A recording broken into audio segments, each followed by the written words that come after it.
All right, welcome to episode 48 of our prison series.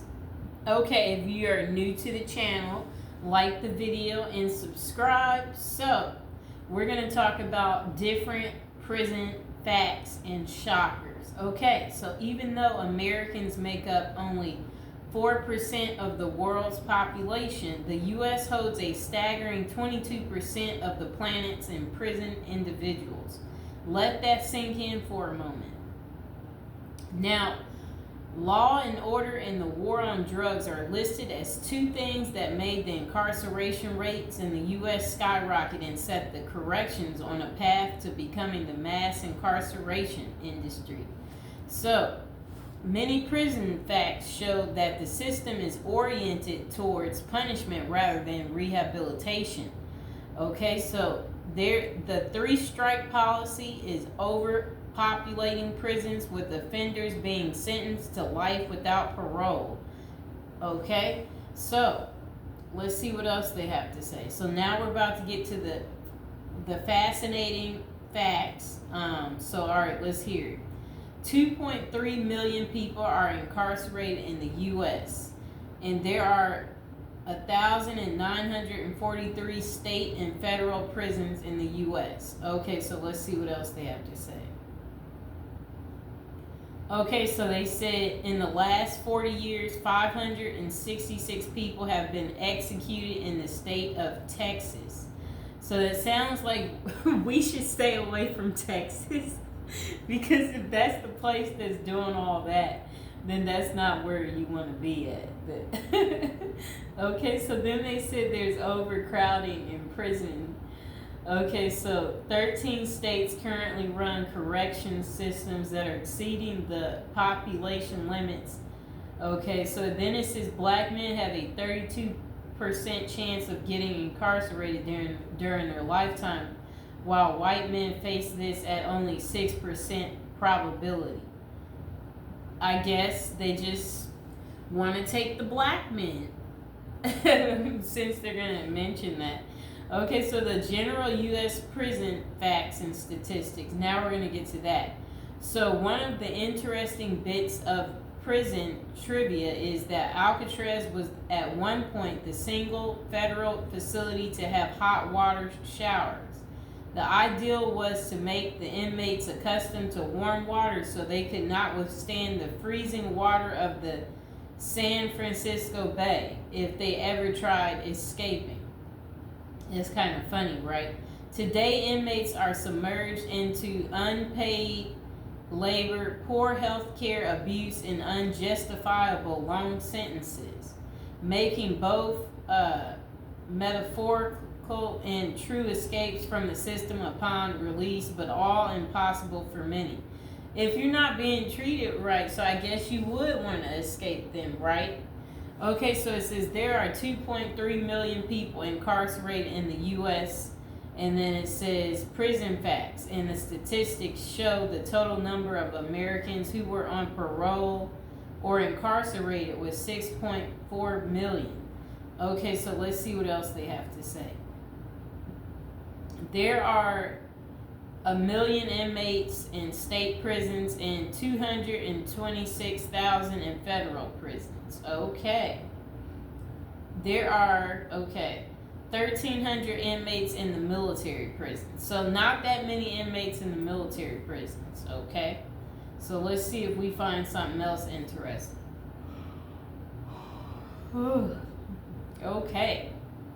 Okay, so the total world prison population has grown by a shocking 20% in the last 20 years. Okay, good to know. And now would be a good time to like the video and to subscribe to the channel. And again, they're comparing the U.S. incarceration rates to the Europe incarceration rates. Okay, so we won't get into those other countries because that might be a little confusing, but from what we know is that it's not as many people getting incarcerated overseas. If that was the case, then why was ASAP Rocky? You know what I mean? he was fine in the U.S., but when he went overseas, it seemed like that's when he ran into some issues. So I don't know if we completely believe them. I don't know if I believe them, because if he would have gotten a fight in the U.S., he would have been out immediately. Okay, so it says there are 1.65 million prisoners in China. Okay. Some of these statistics and facts I'm not going to get into. Okay. Let's see what they're saying. I guess they're trying to say these following jurisdictions have more inmates than they were designated for. Okay, so they're trying to say Nebraska, Iowa, Delaware, Colorado, and Virginia has way too many people that need to be in prison, but they don't really have enough room. That's what they're claiming. So the state with the highest incarceration rate is Oklahoma, with 1,079 inmates per 100,000 people. So the people are really bad in Oklahoma. That's what we'll take from that. Okay, so the biggest jail system in the world is Men's Central Jail in Los Angeles, housing over 22,000 people. Observing the incarceration facts and statistics by state, the state that has the highest incarceration rate used to be Louisiana. Recently, Oklahoma took the lead with a staggering 1,079 locked up per 100,000 people.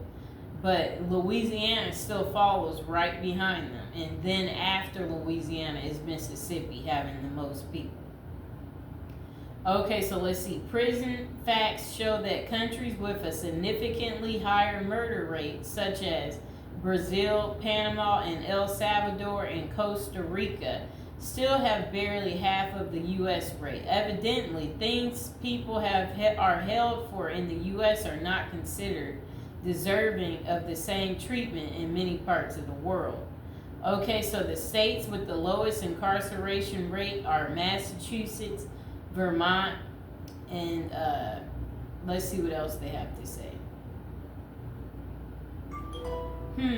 That's interesting. Okay, so they're trying to say the U.S. correction system costs over $80 billion a year. The cost of keeping the U.S. correction system running is over $80 billion a year, according to the Bureau of Justice Statistics. Many claim that this is understatement. Okay, so let's see. Looking at the financial facts about prison, the cost of one inmate per year in California is $81,000 on average.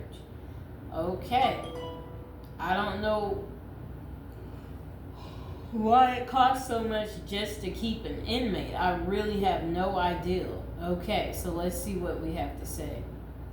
Families of inmates usually send at least $200 a month for additional food and toiletries and communication costs. Okay, so the next thing they said is prisons rely on the labor of incarcerated people to lower the cost of incarceration. Okay.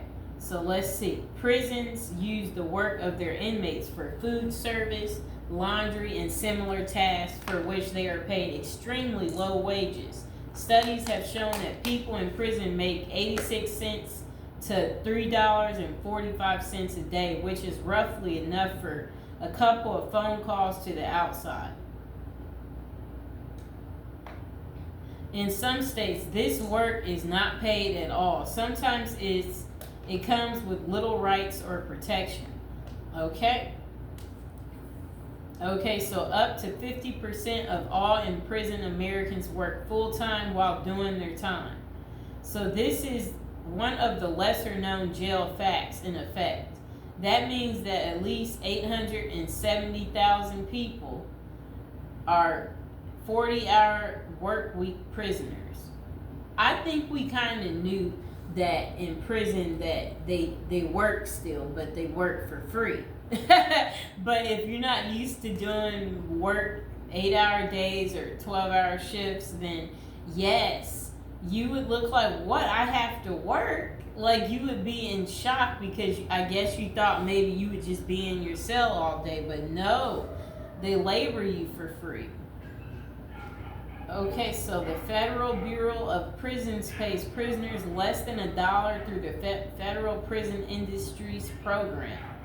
And yet that program made a whopping $500 million in sales during 2016. California's prison labor program was expected to generate an equally impressive $232 million in sales in 2017.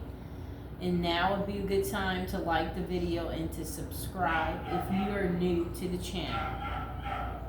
Okay, so up to 97% of inmates have sentences longer than 1 year. That's a lot. That's a lot. And I think that is the judge's fault because you're giving them a sentence longer than a year, 97%. So what they're trying to say is if you get in trouble for anything, you're more than likely going to be in for over a year or more because it looks like when they said 97%. So nearly all inmates are sentenced to more than 1 year. The remaining 3% are either not sentenced or serving less than 1 year. Wow. So they really want to give people time, it sounds like. Out of the 97%, 12% are 55 years old or older, and 7% of white males were between 18 and 24, while that percentage was 12% for black and 11% for Hispanic men. Okay, so around 16% of white males are over 55, while 11% are over 55 or black, and 8% of Hispanic inmates were in this same age group. Among women, 7% of white female inmates are between 18 and 24, while black and Hispanic women have the 11% of prisoners in that same age group of 18 to 24. Only half of the released prisoners find work during the first year of freedom. The job market is highly competitive to begin with, and with a prison record, it is often all but impossible to land a job. In the first year after the release, the average earnings of the 55% who managed to get a job were meager, only $10,000. Around 4% earned under $500, and 32% had an income range between $500 to $15,000, and 20% were earning over $15,000. So the majority of people, when they get out of prison, all they earn is $10,000, if that. Okay, so up to 51% of inmates did not have 2 full years of employment before arrest. So is that why they get in trouble? Because the majority of them didn't have anything really to do in the first place, so they're starting trouble and they're causing trouble? Is that why people? So unemployment and poverty raises one's chances of getting behind bars. Oh no, this sounds really bad. So make a note, people. The busier you stay, that can keep you out of prison. That's basically what they're saying. Because let's hear that again. Unemployment and poverty raise one's chances of getting behind bars. So if you get poor too, then you could end up behind bars. Because when you become poor, you start doing crazy things like, oh no, I see this pen. Ooh, I want to take it. And then and then you walk past the door if you're at Target and the cop knows you put that pen, and then they got a reason to lock you up, people. You see what I'm saying? You know? Okay, so only 49% of incarcerated people were employed for a full 2 years prior to coming to prison. Only 13% of those who worked were earning more than $15,000, and an average wage for all was only $6,000 per year.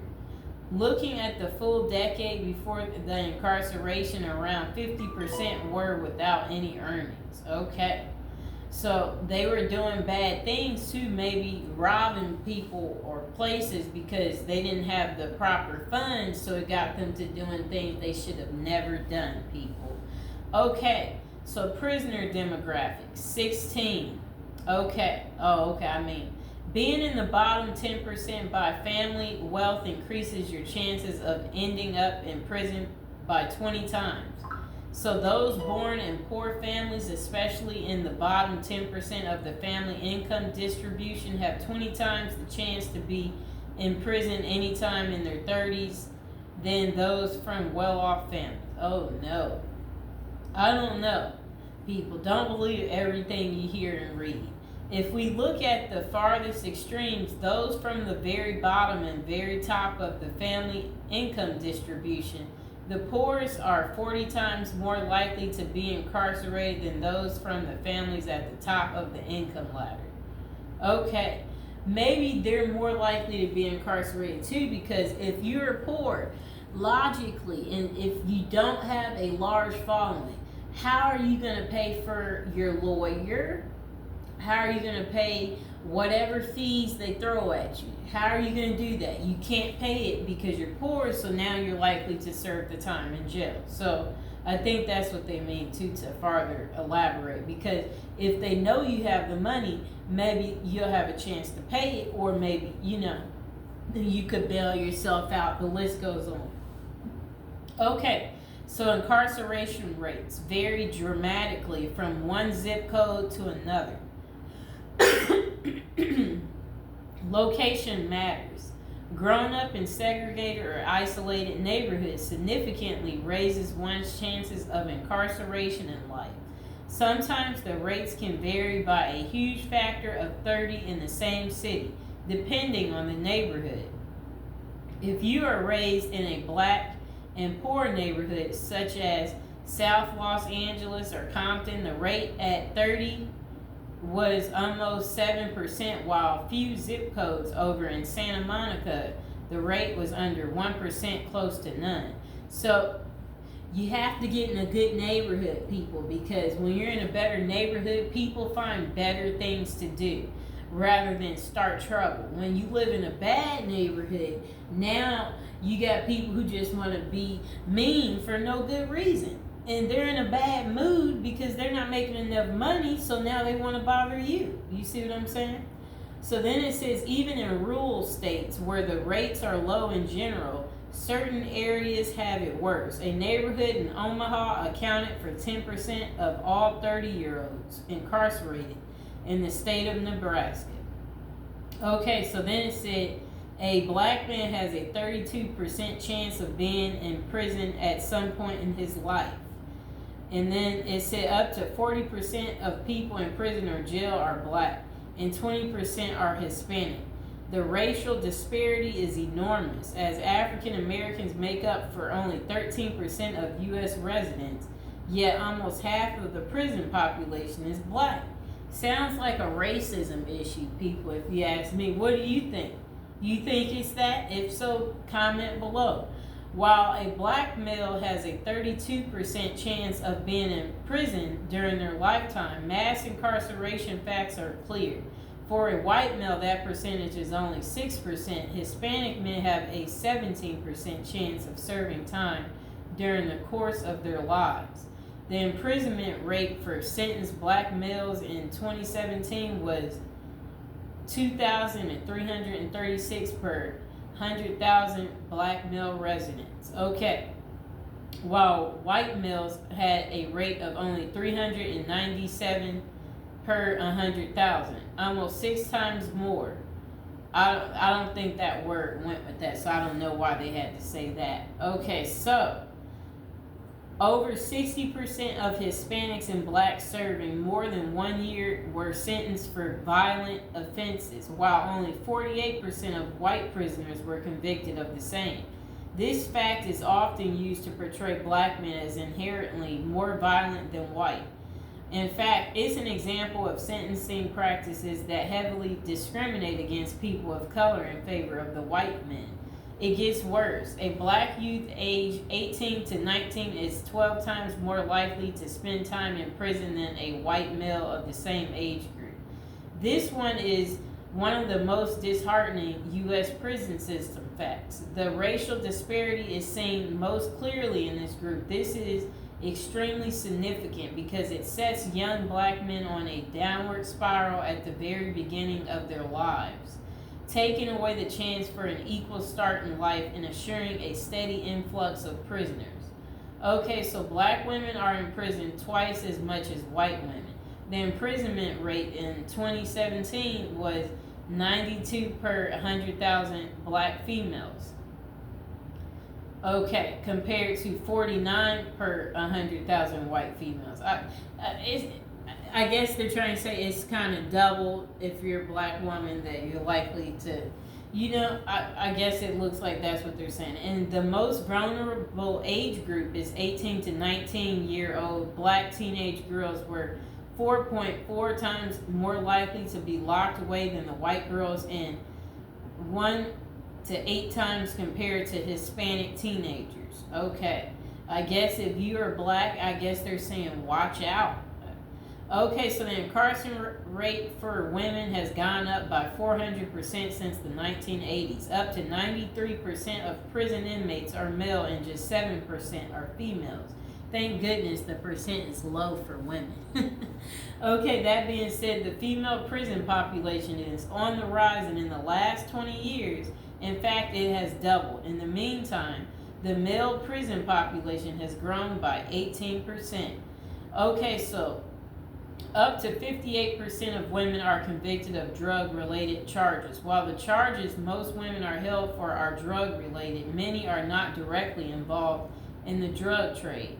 Most of the time, these women are caught up in numerous provisions made inside drug laws that aim to hold accountability to anyone in the vicinity of the crime. Okay, so that's good to know.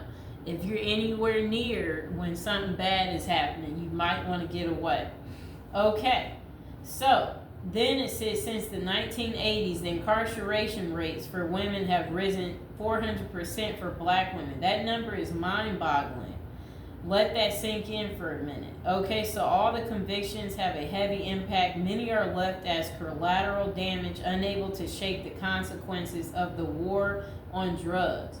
So more prison facts. 45% of prison inmates are nonviolent offenders. Looking at the crime structure, the percentage of nonviolent offenders in prison is 45%.